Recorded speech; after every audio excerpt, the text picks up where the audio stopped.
Ganyan. Nagre-request pa yung nagre-request pa yung artista ko pag ganito daw. Dito ako harap.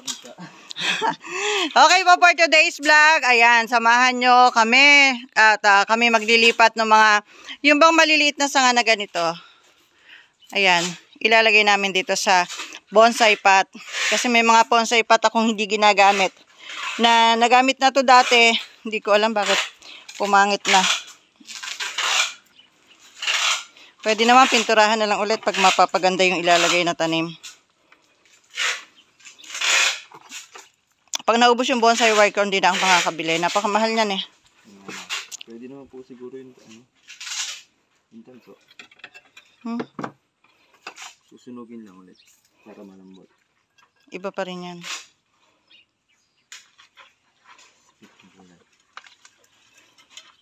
O, hindi na kailangan ng pako. Mayroon naman palang lalagyan yan. Meron naman palang suotan yung bonsai wire. Meron siyang malaking butas. Then, meron siyang dalawang maliit. Para dun sa ilalagay nyong alambre. Pang-anchor. Dun sa ilalagay nyong sanga. Or itatanim nyong puno. Yan. Ano tawag yun? Mesh wire. Ayan, lumusot.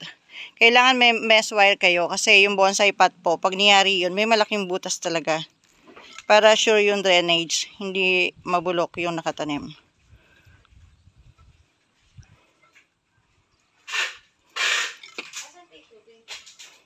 Ayan. Maugat na. Tingnan ang ugat. Kasi take 2 to. Kanina ginawa na namin to. Take 2. Okay. Sige, lagay mo na. Pagkatanim nito, didiligan. Pagkadilig, huwag mo nang ilalagay sa lugar na naaarawan. Ba't ganun? Teka lang. Teka lang. Iharap mo na doon kung saan mo itatali. Ayan. Yan. Iporma. Kailangan kasi maganda yung pagkakaporma mo. Yun kasi yung magdadala. Kung gaganda yung bonsai mo, depende sa forma. Ito kasi, simpleng diretso lang to. Mamaya meron tayo doon na nakakaskade. Ang luwag. Hindi ba pwedeng humigpit? Higpitan mo para hindi gagalaw.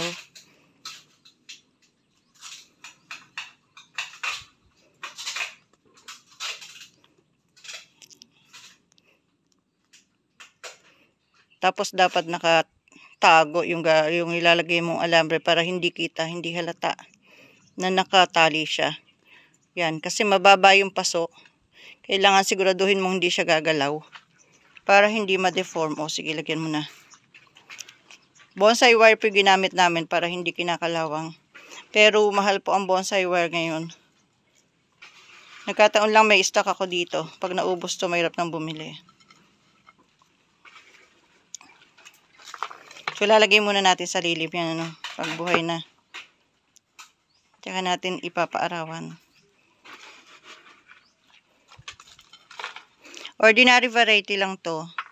Nangihinayang lang ako dun sa bonsai pot, nakakalat lang. Kaya naisipan kong patanim dito. Pwede rin namang i-graft to kung sinisipag tayo. Pwede natin tong i-graft. Yan, sige. Ilinisin mo na.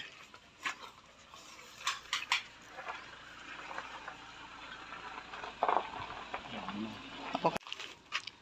So, ito po yung mga nakaplano naming ipaso. Yan. Ngayon dito naman. Dahil luma nga yung bonsai wire natin, ay bonsai pot natin, madumi na.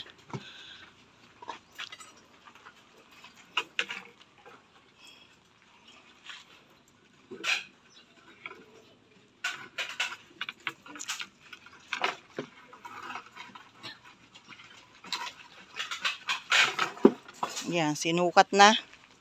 Sinukat na, ngunit kulang, sigurado.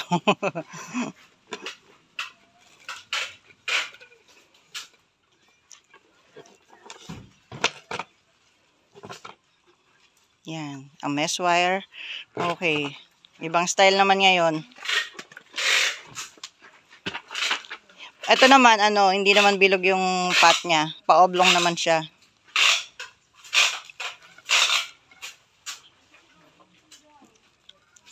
Okay na yan. Tapos ito namang, yung puno naman niya patagilid. Tingnan natin kung paano natin ipoporma. Ay, dili daw pala ko.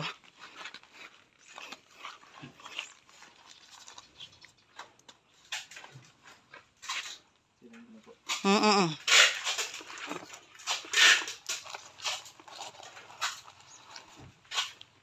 Mga ano na po ito, matatagal na nakatanim sa plastic.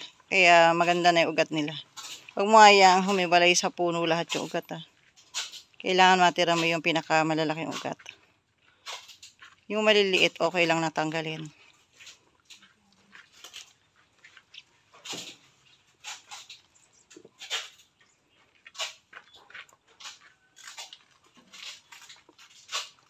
Okay na siguro yan. Huwag mo nang ubusin. Ayan. Hindi. Sunod mo dun sa forma dapat. No? Pero yung ano, pantali, ano. Dapat kasi isusunod mo ganun eh. Teka. Ganyan. Tapos, kumuha ka ng bato para dun sa ilalim.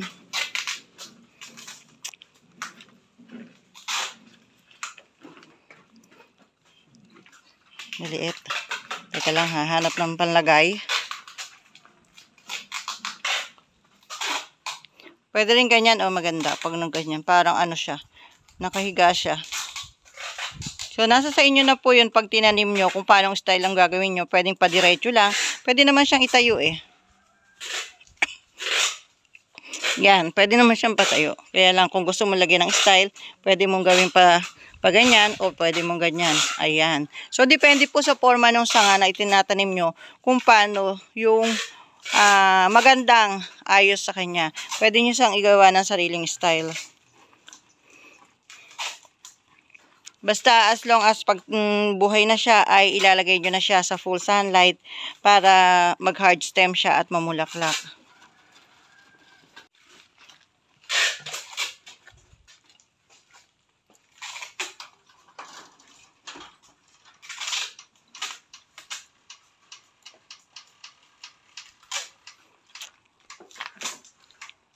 Ganyan ba? Maganda. Sige, pwede na yan. Eh kaso yung alambre mo, dudugtungan. Dugtungan mo para na ano kasi, pa-side.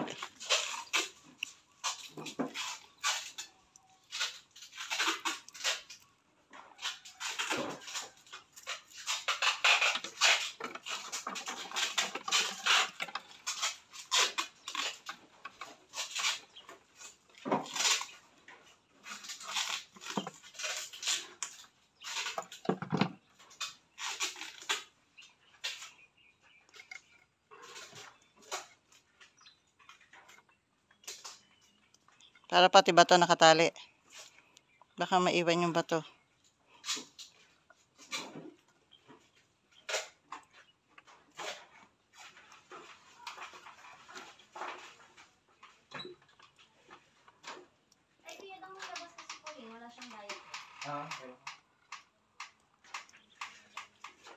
Okay na.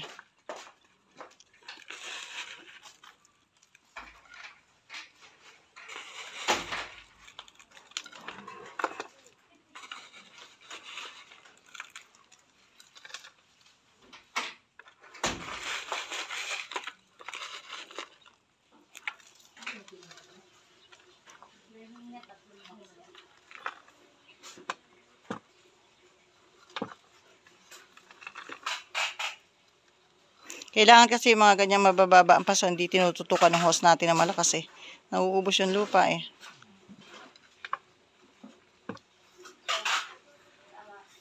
Oh, okay na. Alagaan na lang natin ito ng trim para gumanda yung sanga.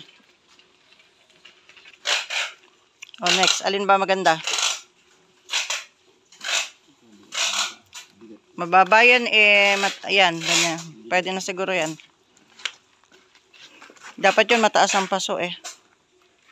Ayan, sige. Ito naman. Ano doon yung maliit na paso? Alin? Hindi, dyan na siguro yan. Yun na lang matataas ang lagay natin sa square.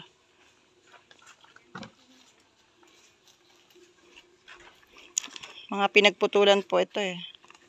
Yan, ganda. Masipag mamulaklak yung mga variety na yan o kahit ordinary.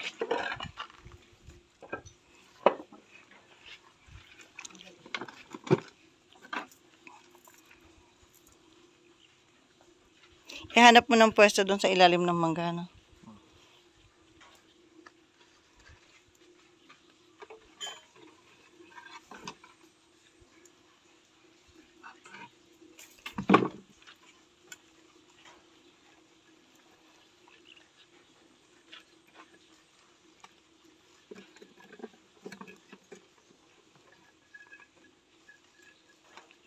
Yung mga bonsai pot po, talagang sadya siyang ano, may malaking butas tapos may dalawang maliit. Para yun doon sa ipang-a-anchor or ipang-tatali nyo.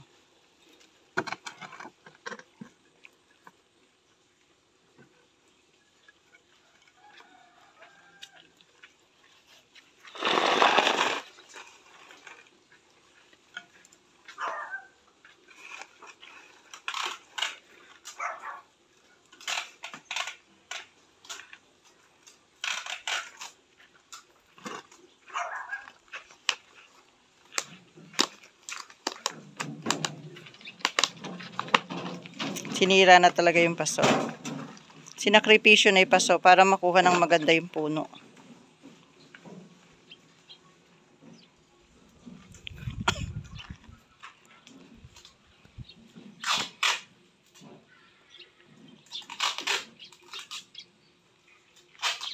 Yan. Sabak mo ulit sa ano, sa alambre.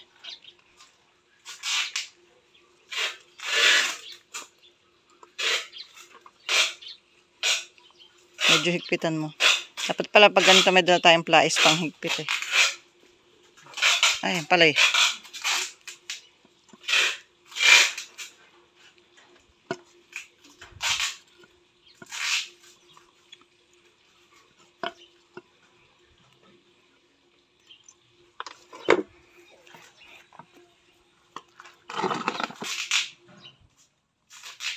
Okay.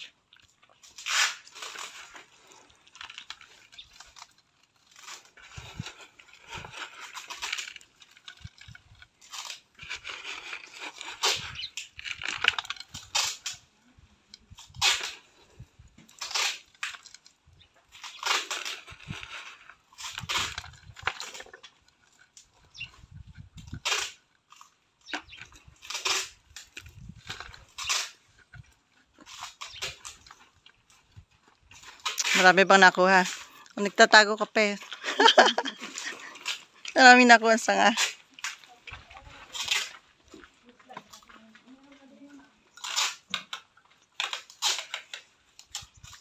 Yan, okay na yan.